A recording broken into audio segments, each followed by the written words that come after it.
You're now tuned in to the One Punch Podcast. Grab a drink, get comfy, and get ready. The show's about to begin. What's going on, everybody? Welcome back to the One Punch Podcast. Welcome to episode 5. We missed you last week, but we're glad you're here with us today. I'm Matt, also known as One Punch.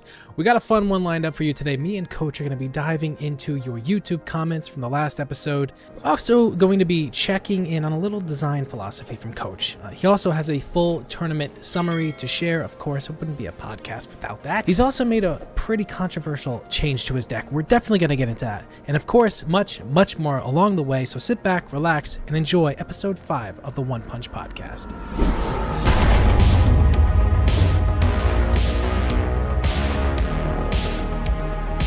What's going on, everybody? Welcome back to the One Punch Podcast. I am your host, One Punch, and with me, as always, is Coach. Hey guys, how's it going? And today we are going to start the video off right away with we're going to check out the comments from the last video, because you guys certainly got involved, and we really want to reward that display of affection and get into what it is that you guys are talking about and see if we can have some sort of interesting banter back and forth based on the comments that you guys left. So, right off the bat, ready? If you're ready for that, Coach, I'm ready. Good. All right. So, Strike Mist. I think this is the second comment he's left on one of our videos. I may be wrong. One Punch is what he said. I replied to him with a cool ass sunglasses wearing smiley face.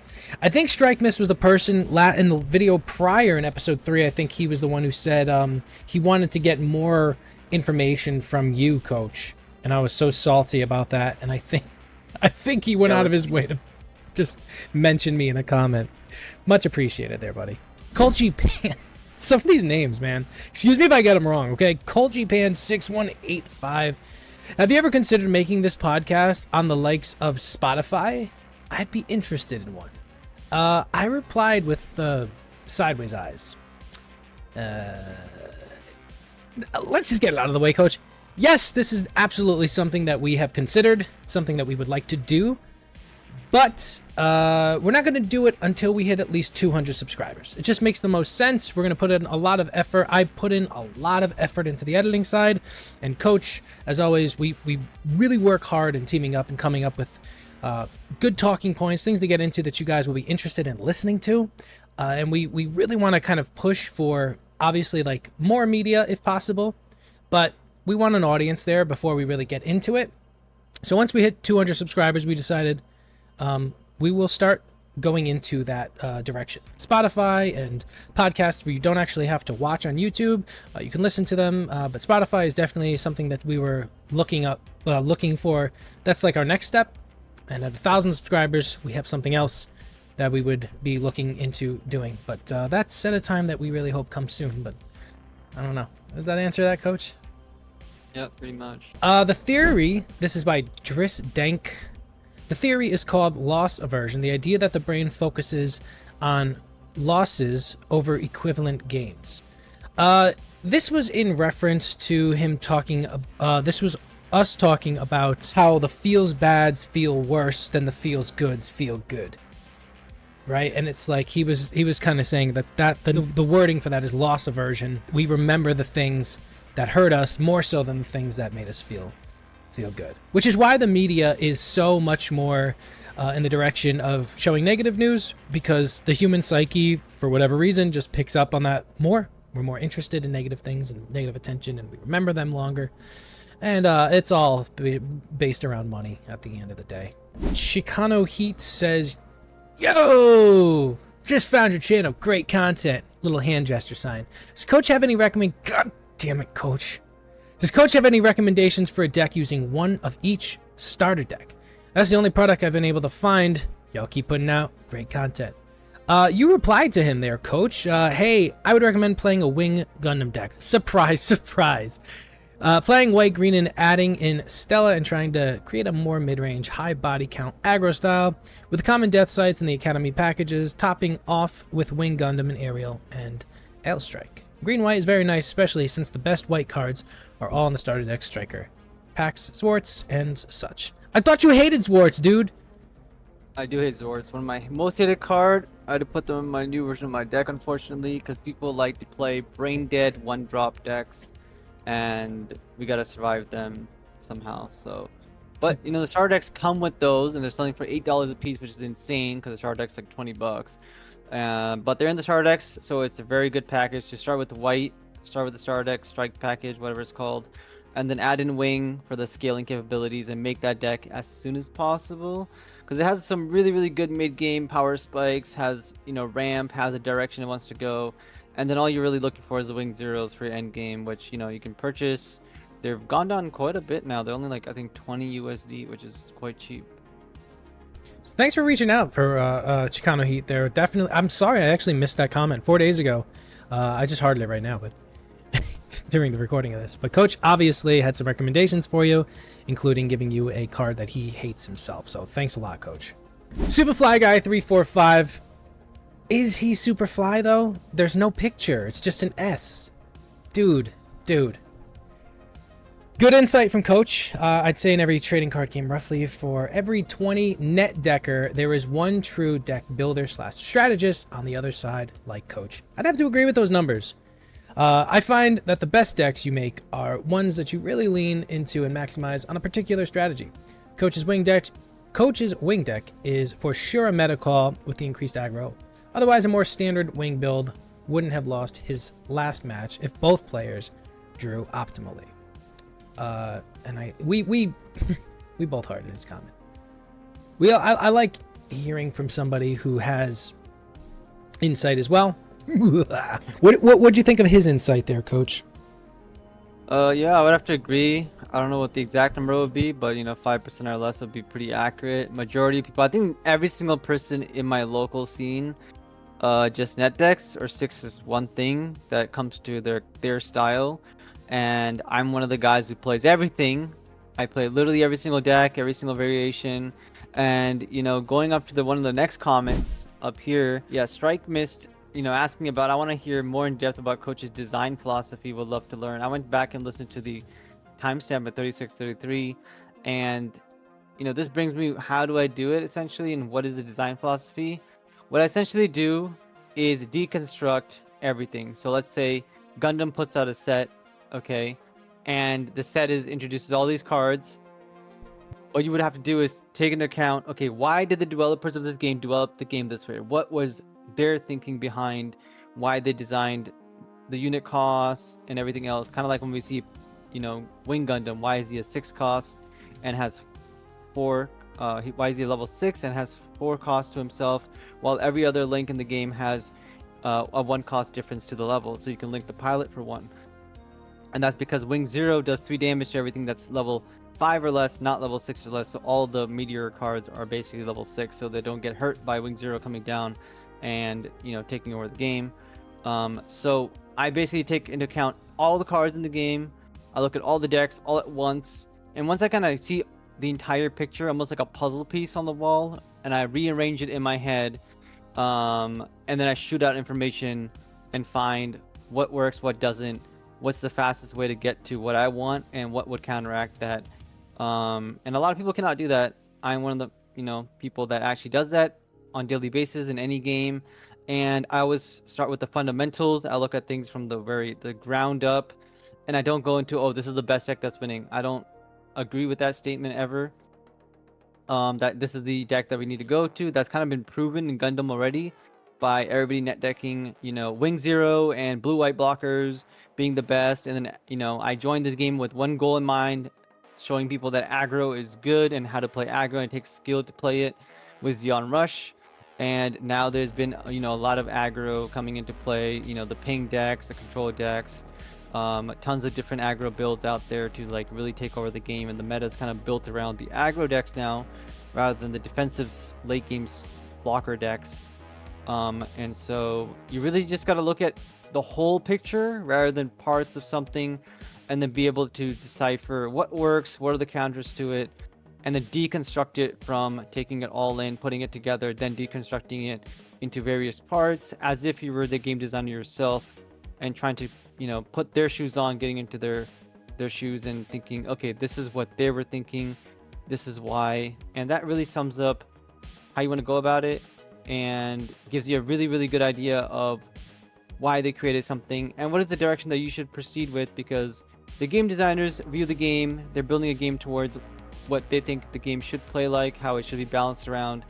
And once you understand that, it's very easy to find things that go against that design philosophy, which will be game breaking if they missed it, or maybe they put it in there on purpose. And also finding, hey, if this is their design philosophy, this is how they want the deck to work, then let's find all the cards that follow that same trajectory and put into a deck, and that will kind of guide you towards what were they testing with, where did they get to, why like what were the cards that they used in their decks and testing, and what works, what doesn't.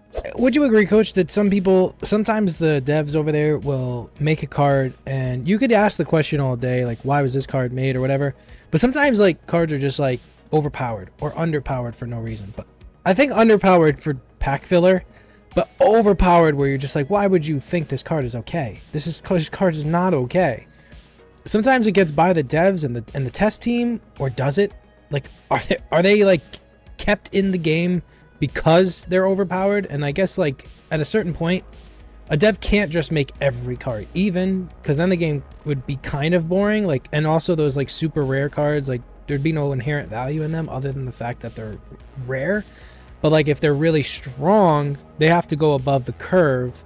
But sometimes they go above the curve, where a card is too good and it kind of ruins the game, because if you're not running it, it's bad for you. And if you are running it, it could be boring because it's almost like an auto win. And it's an auto include too in your deck. You have to include it because, like, why wouldn't you? Other than trying to tell yourself I could win without it, but like at that point, if you're playing in a tournament where there's prizes, why would you even do that? Why would you fight with one arm tied behind your back? I don't know. Yeah. So this, like, we can go back to Star Wars trading card game, Unlimited, and when they're designing their cards, right? They designed Anakin Skywalker and Luke Skywalker and Darth Vader. These cards should be powerful because thematically in the lore and so on, they are powerful. And in this game, Bandai, one of the good things that they do in their games is making their special characters kind of play like how they should in the game in terms of the show. And if it is a big badass like Wing Gundam or Deathscythe, when they hit the board, it changes the game and it does power you up. And these cards are made to be stronger than all the other Gundam, well, all the other suits, because they are a Gundam, they are a like signature piece of that series. And same thing with Star Wars. And that's one of the things, like the difference between this game and Star Wars is when you open that pack and you open your foil shiny, Darth Vader or Luke Skywalker, you should feel really good about it and want to put it in your deck immediately. But going to the second set, the third set, you would open that like Rey or whoever, and you would just feel shitty about it because you're like, oh, this is a really good card. How do I build a deck around it? And you realize that the deck is not very good, or the card needs way too many pieces, and it's just not a good card. So we don't want that to happen, and so the game designers do have to sit there and definitely juice up certain cards that are key to the shows, that are key to the game and the lore and the story, and the cards that people want to collect and play and they feel good about playing. And that's something you're gonna balance the game in terms of like gameplay and what should be balanced competitively and casually, etc. But on top of that, you want to be giving them something that is fun. So when you play that card, you have to balance fun and balance in sense of like being competitive or how good the card is at the same time. So if the card is way too good, then you might make it might be too much fun, or it might be game breaking. So you kind of have to level it down, but you want to make sure that it's still over the top fun, like 60% fun, 40% balanced, for something that's key, because there are going to be decks built around Darth Vader, around Wing Zero, around Luffy, and these things you want to balance the fun aspect of them and what makes sense narratively, rather than just keying on like it's a 3 cost, so it should have these stats. Like it should be overstated. It should do special abilities that no one else does, because it is a signature thing in the game, and that's what the game is built around. And I think when people have that in their games, it is a lot more fun to play that game where the developers do consider that balance is one thing and being competitive is another thing too, and we all want that. But at the same time, we want our boss monsters to be bosses, not be little rookies on the sideline. I think, especially in Star Wars, one of the ways I think around that was, I think every character that was at least unique or had some sort of flavorful addition to the story and the lore, such as now I never knew who Sabine Wren was before Star Wars.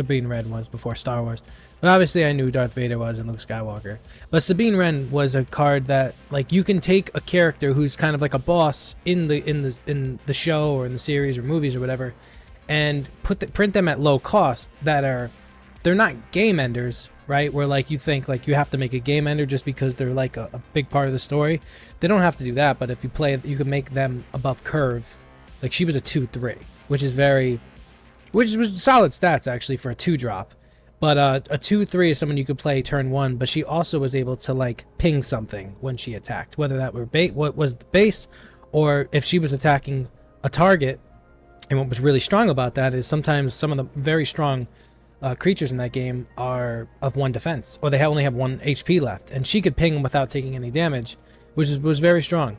And she was essentially a 3 attack, 3 defense, 3 life unit that was above curve, because essentially it was a 2/2, was about where you were as a vanilla. Anything better than that was a card that would end up being played. I think Battlefield Marine was like the standard for a unit for a 2-drop 3/3. It was like just bare bones, but it was a really strong, powerful unit. Anyway, I don't know. I don't want to prolong this any further than we had to. Let's keep going with the comments. Did you have anything you wanted to add? No, I was gonna say, when the League of Legends card game comes out, the champions in that game are champions, and you'll see that they are a lot more powerful, have unique abilities. And that's the design philosophy we're going for. When you play a champion, it is stronger, it is better, and people have a impact seeing that card being played and hitting the board and being like, ooh, that's a named character that is scary. We should be aware of it. Amen. Alicia KU7BX. Might just be a YouTube might have created that username. Was good and fun to hear. Really entertaining and to the point, which is hard to find. It was clear and concise lists and why every card is there and its role. Fun romping from One Punch and instructions from Coach. Thank you. So glad you enjoyed, and I really do mean that from the heart. That stuff, those comments really make it all worth it. Honestly, would you agree with that? Yeah, I'm pretty sure this is my brother, it's Ali Shah. So. Oh, damn! Was it? Yeah, that's my brother commenting. So yeah, I was surprised he watched the whole video and took it all in. He probably was also interested in Gundam, since most people who are nerds or know about Gundam, he's definitely watched a bunch of Gundam shows. So yeah, I was surprised that he watched the whole video and commented. So yeah, I appreciate that. That's awesome. Unlike my dad, who's still out to get milk. I'll take your word for it. Dirty Mayor. This deck is super similar to the one I've been using. Sweet list. My only change is that I have more Witch in the Bride in my deck, and I don't play Suletta as my backup pilot. That's fair. I didn't actually reply to that, but Coach, do you have any words? Yeah, I wonder if that is my local. I just met him at the last tournament on the weekend. If that's the same person, because he said that our deck was very similar, a couple cards difference, and I didn't know that because I haven't seen his deck. But he came up to me, said that, and then found out that, like, I don't know what the differences was, but I assume this is him. If it's not, drop a comment, reply in this video, let me know if that's you or not. I appreciate you watching the video, Dirty Mayor. Other than that, guys, we're right now currently at 21 likes, 117 subscribers, which we're up from. We started with 72 when me and Coach started doing this podcast, so we're up a lot of subscribers. What is that? 30? Ooh, I'm bad at 30, 40, like 40. We're up like 40 subscribers, a little bit over 45. A bit, almost doubled, almost there. Hopefully doubled by the end of the month. So appreciate you guys subbing and commenting. Please do comment on this video, sub, share, do all that stuff. Helps us out, and we'll continue once we hit that 200 subscribers. Get that podcast out on Spotify, put in extra work, and then go on from there. So Coach, you had a tournament you just went to. You want to talk about it? Hey, you're watching the One Punch podcast. Remember to subscribe. Yeah, I went to a tournament on the weekend. It was a Winnabox at our local college, and I basically went there with the idea of I want to put this my wing deck that was in the previous episode, through the ringer again because we felt short just by being unlucky last time. And guess what? We fell short again by the same exact plays. Pretty much, I just drew 4 pilots at the end of the game when I had the win. Essentially, and could have just won it easily. Did not see a wing 0 again. One of the downfalls of this game being a best of 1 and how the deck creation is, not being able to shuffle your deck, not being able to search cards through your deck. Just if you don't see that card, that's your win condition ever, because all 4 of them are stacked at the bottom of your deck. There's nothing you can do about it. Because there's no such thing as going through your deck and finding that exact card that you need. You just have to look at the top 3 or 5 cards and hopefully you draw into it. If not, unfortunate for you. But overall, I did go into it. I brought my updated wing deck, which added one of my most hated cards, Zowort, into it. Zowort, which is a 3/2 blocker. Had to put that into the metagame with all these green-blue players just mindlessly putting 1/1 bodies onto the board and tokens. Buffed up my blockers a little bit, which I didn't want to, but I had to.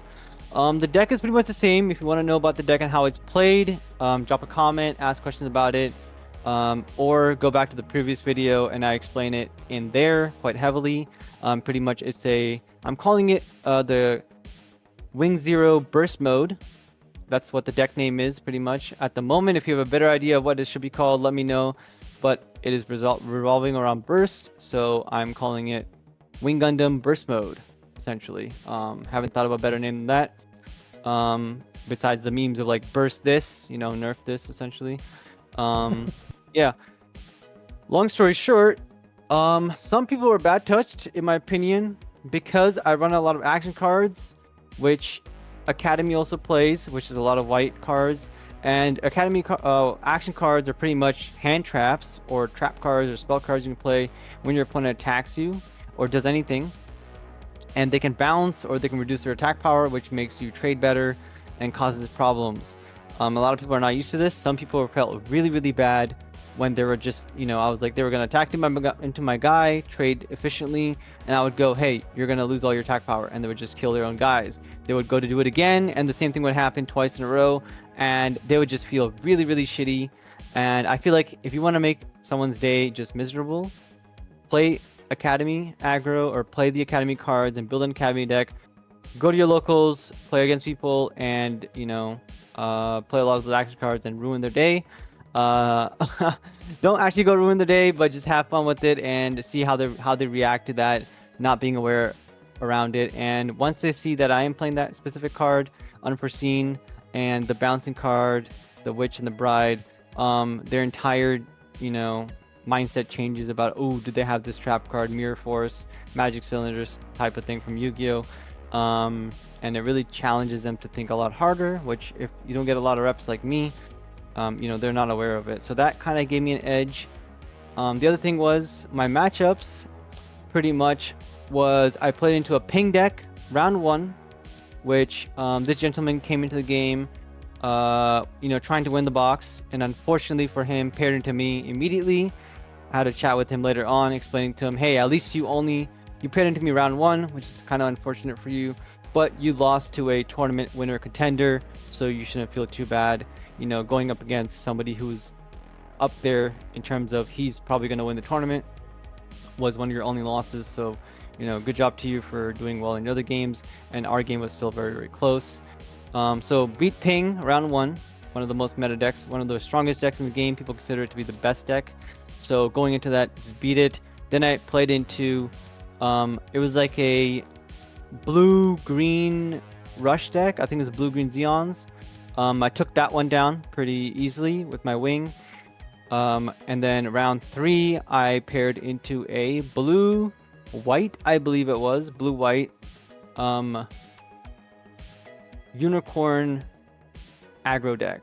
So the unicorn mode aggressive version where they're just trying to link up and swing twice into your base and take you out with their combo, unicorn combo.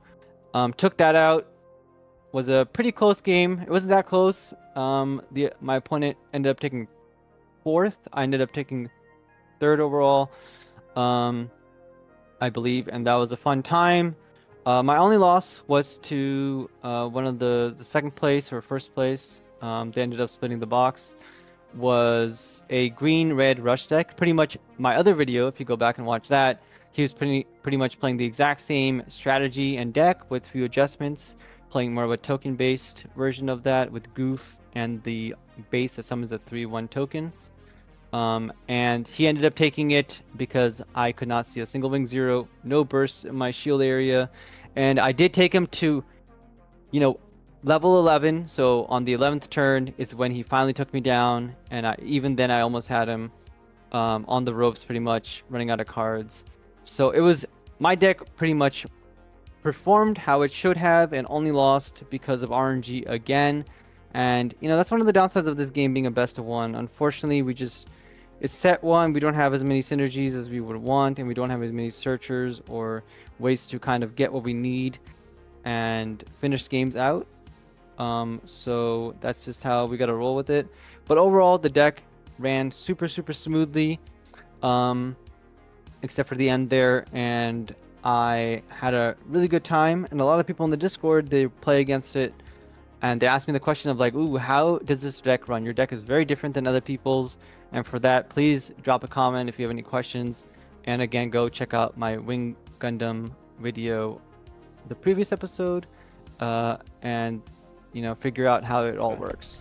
So you ended up coming in third, you said? Ended up coming in third overall. Yes. Prize? Was there prizing for third place, or is it just like a card? Is it a pack? Yeah, unfortunately there was no prizing. Solon, the store owner, was nice enough to give me an extra promo pack, which I ended up giving over to Patrick, who sponsored me by paying my entry fee and letting me, use this card. So thank you, Patrick, and thank you, Solon. It was a good event. It was fun, tons of fun. Definitely be looking forward to the next event on the 20th of the next month, I believe. It is one of the bigger events, and I'm really gonna gun for that first place card, which is essentially a alternate art prize card, which will probably be worth a lot of money. All right, well, third place still very obviously high in terms of just being a contender in any tournament. Being top 4 says something about your piloting skills. Sometimes the cards don't go your way. That is the nature of the beast. And like we kind of already mentioned, it would be boring if it always did. The randomness, those big explosive moments, fresh and fun. But what I want to talk to you about, Coach, was you made some changes in your deck. And these changes are controversial, man. I don't even know where to begin. So why don't you tell our audience the changes you made and why you made them? Explain yourself. So pretty much, I cut out a lot of the academy units, which I feel kind of bad for because I still want to run them. They're still very good. That deck still works. But I had to make space for Zowort, so I had to cut like 3 Michaelis, and then I had to, put in a 4th Wing 0. So I put that in, replacing something. I put in another Unforeseen incident because I pulled one from my promo pack, pretty much. And that's kind of where it ended up. The big thing that I did do is put in 2 more Path of Victories to kind of, get more drop power. And then, as everyone's wondering, is where is the staple card that everybody plays, which is, pretty much you got to play this or you're not playing Gundam. Overflowing affection. Well, what I've got to say about this card is that I've got an overflowing hatred for this card, because every single time that I see this card, I don't want to play it in the early game because I have to have cards in my hand that already... Okay, so I'm going to basically sum up why this card is not good, okay? Number one, if you just read this card in any other card game, this is not a good card. This would be like a common or uncommon you would play in other card games, and it would not be a card that you would want to play in standard. It might be a card that you play in draft because it's a draw power card, but in standard, this is probably a card that just gets left in the bin and is unplayed. Because there's better draw power cards than this, like in Gundam and Blue, right? So this particular card, I see a lot of people playing this card and they're playing it wrong, okay? So I want you to stop playing Overflowing Affection wrong. And what I mean by that is I want you to stop using it in the early game. You go second, you have your EX, you draw your first resource card, you draw this, and you decide to play it immediately to try and draw more cards. That's not exactly how this works, okay? You're going to draw your hand, and you need to identify which of the cards in your current hand you will discard first. If there are no good targets, you're basically playing this card, banking on drawing 2 new cards, and hoping that one of those cards is going to be an automatic discard. That's probably not going to be the case. And number 2, when you do discard a card, let's say you draw 2 wing zeros in your hand, okay? And that is the card you're going to discard. And I play this turn 1. If I discard a wing zero on turn 1, that's going to feed my opponent information that I have a second wing zero in my hand. Most likely, why else would I discard my one of 3 wing zeros? In my deck, I run 4, but in most decks, people run 3, right? So they can make the assumption that you have another one in your hand, if not 3, which means you either have a very bad hand, they can play very aggressively into you, or they can play around you having a wing zero at all times instead of thinking maybe he doesn't have it. So it just feeds your opponent, number 1, what's in your hand, number 2, what deck you're playing immediately, and then number 3, you're not really making good use of Overflowing Affection. The way that you do want to play this card is wait till you have nothing else to play in the mid game or the late game when you know that, hey, I am trying to go find Wing Gundam Zero in my deck because I need it next turn or in the next 2 turns, and if I don't get it, I'm going to kind of lose, or I need a hero or a duo or something else, or I've accidentally drawn into 3 pilots, they're not doing anything for me.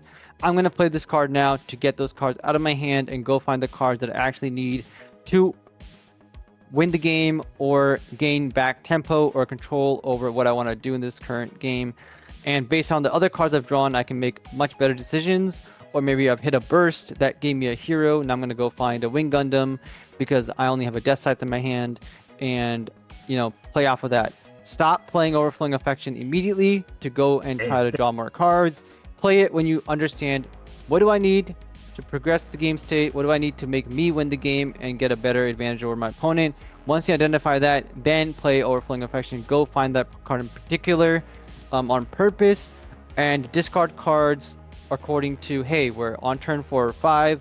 I know I don't need this extra blocker in my hand. I know that I don't need an extra wing, or I know that I'm not going to get to turn 8 right now, so I'm going to discard my Wing Gundam Zero because I need to have as many early game cards as possible. My opponent has drawn a very good aggressive curve, and I need to kind of counteract that immediately, otherwise I will lose. Okay, so if you play it early on, you might have that Wing Zero stuck in your hand and being unable to play it because you discarded a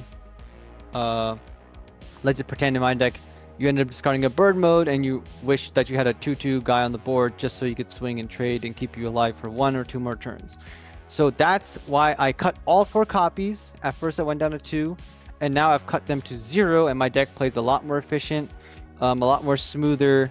And the other reasoning behind it is, well, rather than drawing Overflowing Affection in my hand, I will draw a card that I can pretty much always use, that is always useful, like a blocker or an extra zero or a Gundam or a card that has burst on it.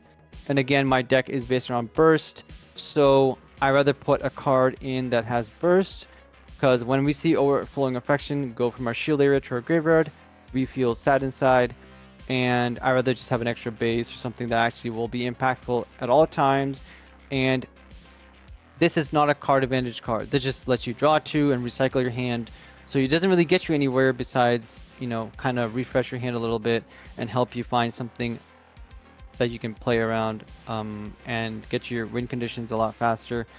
But the most important part that I find in this game right now, especially in my wing deck, is we are trying to play our big beat sticks on curve. We don't exactly have space or room to play a 1-cost card, then go find what we need, and then we can't play it all of a sudden. Or if we do play it, it eats up our EX resource, etc. So I rather just not use that 1 resource and play something out on turn 5, play a 3-drop, a 2-drop, pass the turn, and then draw next turn, and then try to play a nicer curve on turn 6.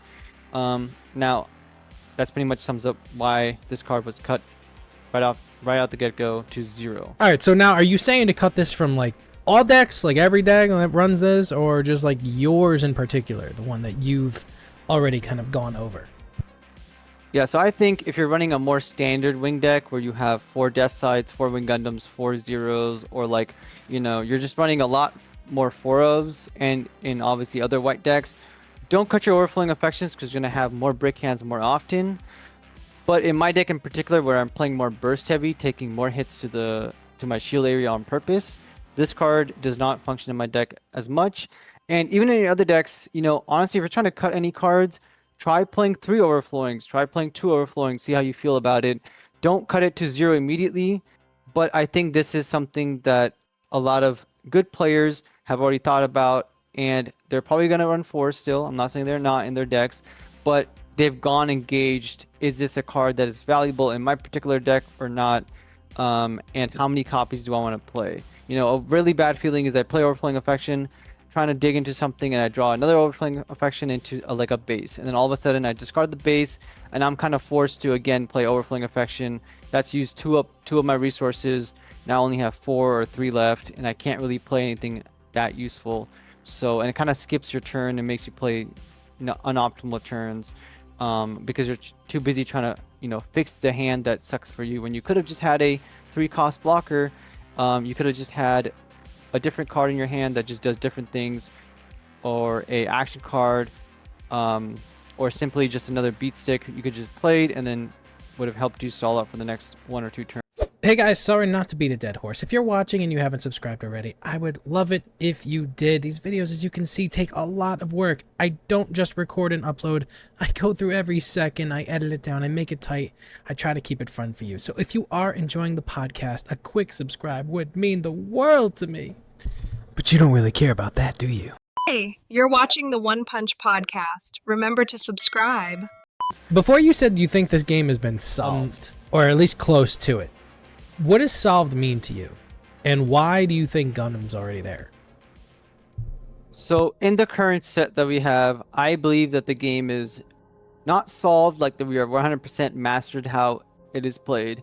What I mean by it is solved is that we've kind of figured out where we want to go with certain deck types, and we've given enough time for deck builders or people to play a couple of different decks, and to be like, hey, I like this deck, I'm going to dig into this deck a lot more, make adjustments, play around with it for a week or 2. And people have done that with many different decks. We've seen more Zap decks come out. We've seen Academy kind of lingering, still hasn't came out like in full-blown fashion that it should be. Maybe give it another few days or another week. But overall, people have had enough play testing time, and especially the good deck builders like me, or professional people who are going to do this for a living, have kind of played around with everything, learned matchups, learned what works, what doesn't work, tweaked their decks, and kind of eaten up enough of the card pool to give us, hey, this is where the deck should be going, this is how the strategy should work, this is where it's strongest, and these are the tech cards, and we kind of make adjustments based on 4 or 5 different cards, and we have like 2-3 different variations of decks based on people's styles or what they think is better or worse into specific matchups. So that's what I mean by solve. We pretty much are at a point where I feel like we've kind of played with everything a little bit, and everything's got enough time to get and become refined to the point where there's only like a few card changes until we get the next set comes out, and then we can go about it and do it all over again. Yeah. At which part of any, like when you're playing the TCG, right, whether it be for the first time or if you've been playing it for months, what part is the most fun for you? Is it like discovering the strategy around each card? Is it like discovering how the deck archetypes work? Or do you like, once you know everything about every card and what they're trying to do, where do you get the most fun?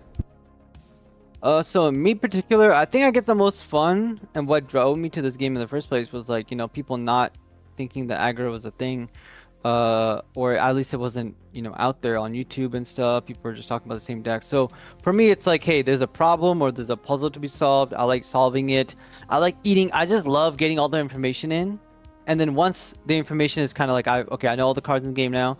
I know what they do. I know the strategies. Now it becomes bland, because now all it's about is like, hey, I know what exists, and now I'm going to kind of refine that instead of just learning new things. I'm not looking at the new stuff anymore.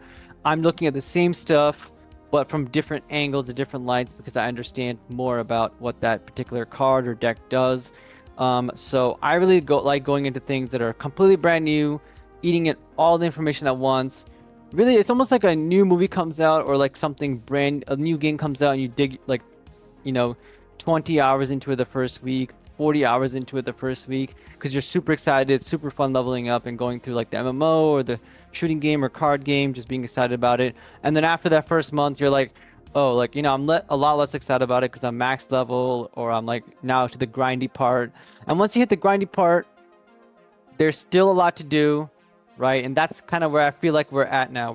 We've kind of grinded a little bit and we're at the end game or getting to the end game where we know what we're getting ourselves into. We've grinded up our decks, our gear in like an MMO fashion, and we're ready to go explore the next avenue, which is like the bigger tournaments and kind of trying to win them and see who wins them. But 80-90% of the way, we're already like done deal. And that's when we can kind of fall back from that and take a break and let other people go and handle that for us. Or, go and explore other builds, almost like refreshing our classes and being like, hey, I like playing, wing mode and playing white. Let me go explore some of the odd archetypes for a more casual, more fun experience. Because are you a chess player by any chance? Like chess? Yeah, I play chess. I learned chess when I was like 4 or 5 or something. Because the thing about chess, right, is it's one of those games that like all the information is open knowledge, right? Everyone, what your opponent has in front of them. They know what you have in front of you. There are no hands. There's no cards. It's just like what am I trying to do? What's my opponent trying to do? And in this current board state, what is possible? Like, what are the lines of play and what are the best reactions? And then you got people like Magnus Carlsen or obviously, I don't know many others than that. I know there are phenomenal chess players out there. I personally know Magnus because he's fun to watch. He has drunk streams where he just streams and he's drunk and he plays people and like speeches. And he wins. And he just talks to himself and he's blasting techno music in the background and it's very fun to watch. It's like what makes him different than the other players? Like it's all lines of play and like there must be in their mind, like in a chess grandmaster's mind in chess is like they have to have so many different avenues of thought layered upon layer of complex patterns. Because then you can put a guy like Hikaru, I don't know what his last name is, or whatever, but he's like number 2 in the world. But he's Magnus, Hikaru, these are people that can play 12 simultaneous games of chess blindfolded and know what's going on every board and know how to react with the best play. And I think like with card games, it's like if chess isn't solved yet, I guess some people say it is. But obviously like for a normal human, it's really not, because if it were, then anyone would be the world champion. But like you obviously still lose games, right? Like most chess players they're not undefeated. So it's not solved in the same sense that I think like when we say a card game is solved, we're not taking into consideration the randomness of drawing the right or wrong card, and just the fact that the game can go off and branch off into so many different places.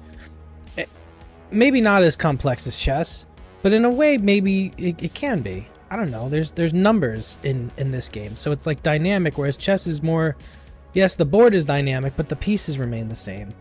I'm so sorry I went off on a complete tangent, but when we say a game is solved, sometimes it gets under my skin because I'm like, how can that be if 2 players who know what they're doing and know what they want to do are playing a game where each hand is essentially random?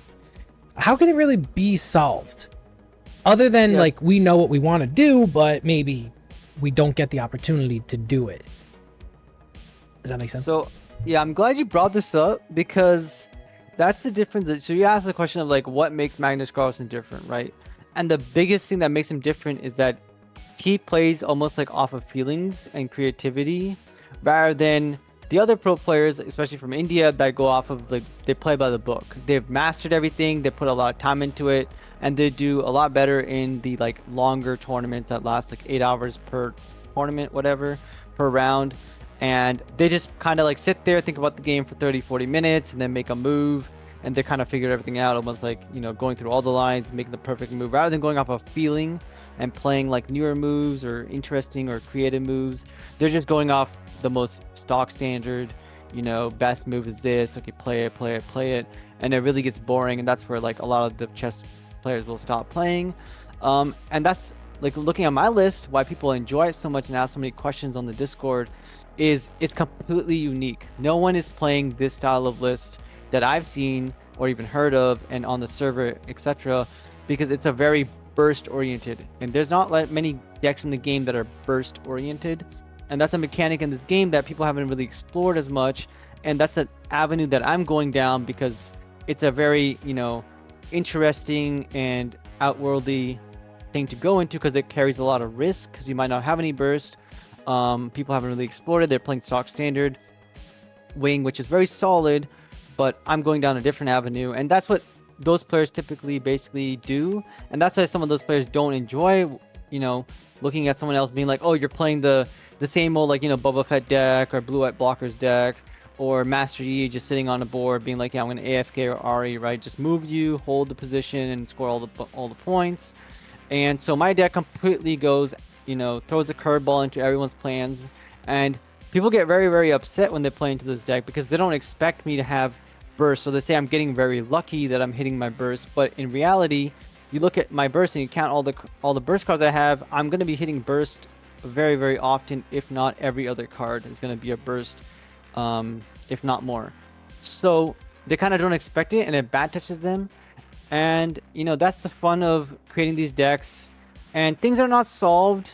Like, chess is still not solved. It's more solved, like, in the sense of, if you go look at math, okay? Now, math is not solved because there's always new things coming about. People are learning and improving at mathematics and, you know, learning new things all the time. And there's math questions out there that are still unsolved and are insane. But for the general public and for us, you know, mathematics to a degree is solved, to like the basics, to the advanced, to the even more advanced than that. So once we know all of that, math is pretty much like done for us, right? Same thing with card games.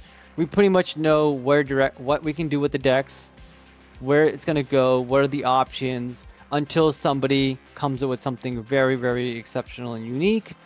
Almost like my deck, right? My deck is really, really unique, and maybe it's not the best deck. Maybe it's not going to win a world championship or something, or regionals, but hopefully it does, and I go and do that for the community and bring it out to light. I've been trying to do that for a while with these videos and just going to tournaments that I can, win boxes, and having clients, you know, go and do it. But this deck is very hard to pilot.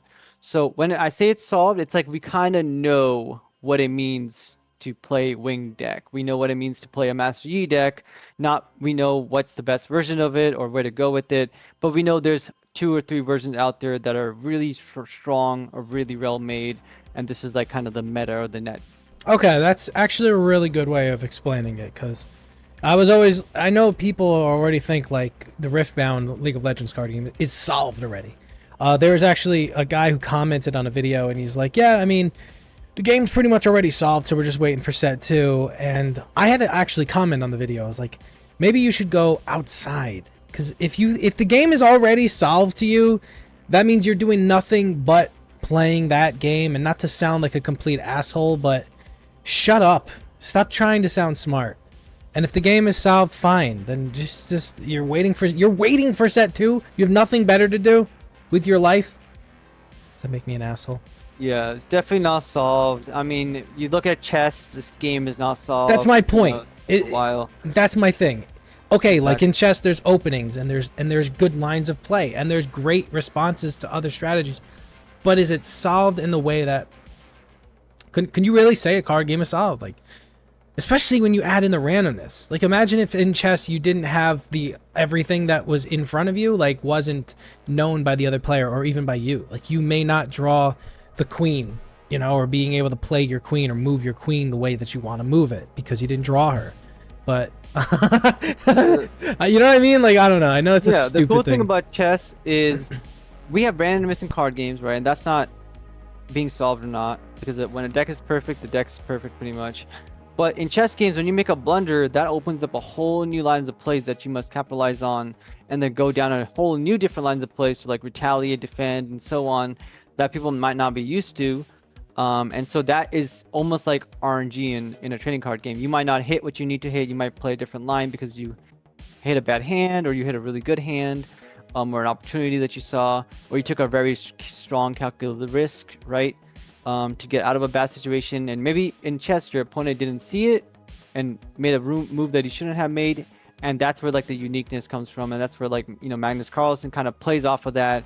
He feels the board out. He doesn't sit there forever thinking about analyzing the board forever. I mean, he does analyze it, obviously, but he doesn't just sit there and be like, I'm going to take 40 minutes, go use the bathroom, take a shower, come back, and then make a move. It's like, no, he just plays off feelings and intent, and then goes off of that. And same thing in the card games. The guy saying that it's solved, waiting for set two, that guy's, I personally would again say he's an idiot. I don't know if he's been playing for 50,000 hours or something like that, but that game is 100% not solved in my opinion. And I feel like we kind of proved that with our last, when we played the 2v2, which I know is not a 1v1, but we took our non-meta decks, that were put in the guaranteer on that one YouTube video we were watching, and the guaranteer decks basically just shit on the fucking meta decks, which was hilarious. And it used, in my case, I was using my particular strategy that I coach of not doing stuff and waiting for better chances or better things to play and not letting my opponents know what's up, and then them just kind of doing what they normally do, and then just me getting to play around all of that. I love that we we went into a 2v2 in Riftbound on Tabletop Simulator, and we actually came out on top because I mean, and we weren't playing. We were playing the two worst, technically worst, right? Garen is without question one of the worst legends in the game. To get the benefit of his thing, which is only to draw 2 cards. There's no reason to play him over set because of what orange and yellow is trying to do.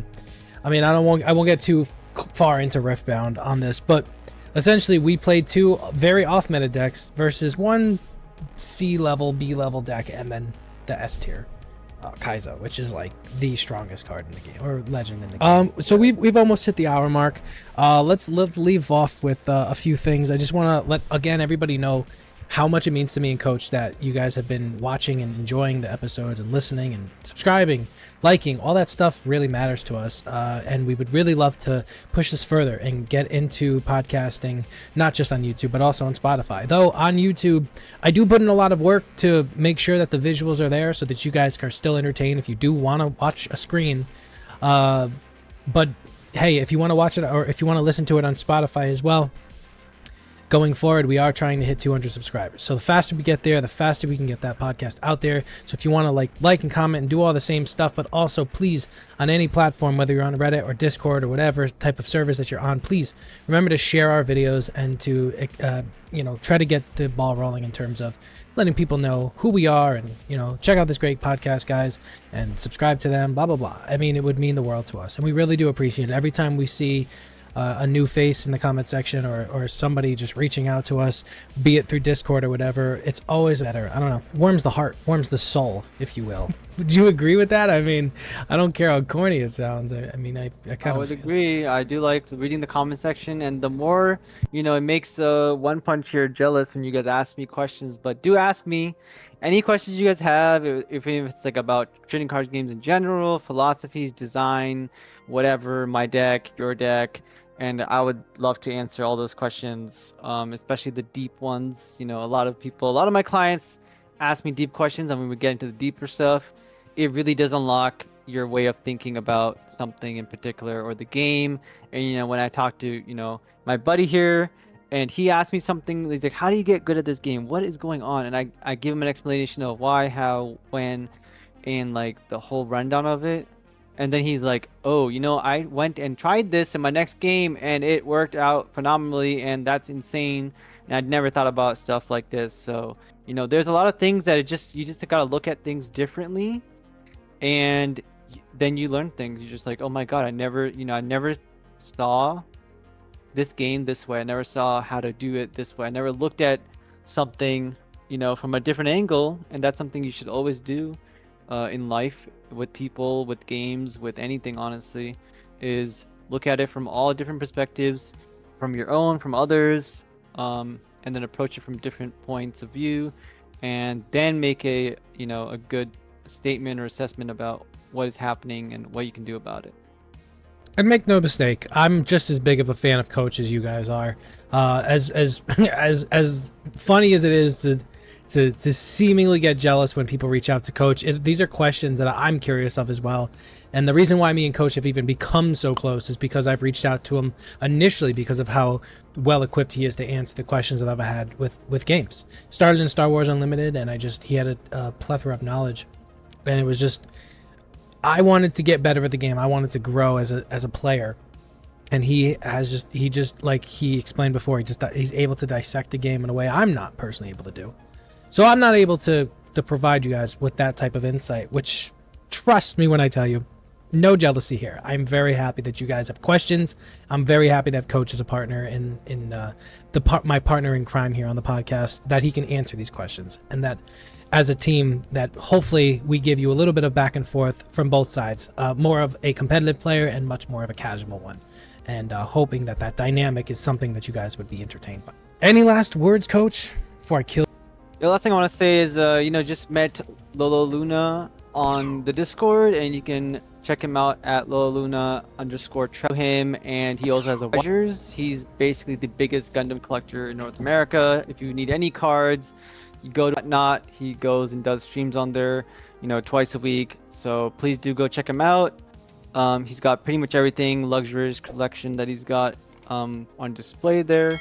Super nice guy, and would love for you guys to go out and support him. Yeah, and I mean, not to beat a dead horse or anything, but he did start his Whatnot journey September of 24, I believe it was, and by December he'd already taken the leap from his career as a senior manager engineer to streaming full time. He owns a card shop. It's always been a dream of his, and now he gets to live it every single day. But he's not, what I like about him is not just about selling cards. He's passionate about he's teaching the hobby itself, making sure everyone learns before they buy. He doesn't just shove it in your face. You know what I mean? He shares the love for collecting that he grew up with. So he's a lifelong collector. He's a huge Dragon Ball and Gundam fan. So for the people, watching the podcast, right up your alley. And, he's there to bring more people into the world of collecting. You could see a big explosion of different types of collectors on TikTok and all these different places. And he is one of them. And I believe, he's great. Very fun to watch. Very entertaining. It's truly incredible. We're excited to have him as part of the show. I really just wanted to shout him out because, like I said, he's very fun to watch. I believe he's going to be a very influential personality. One of the up-and-comings. So very, very cool. All right, Coach. Well, hopefully you guys enjoyed this. Anyway, guys, thank you so much again for watching. This is One Punch. Again, with me as always, Coach. And we will see you on the next one. See you later, guys.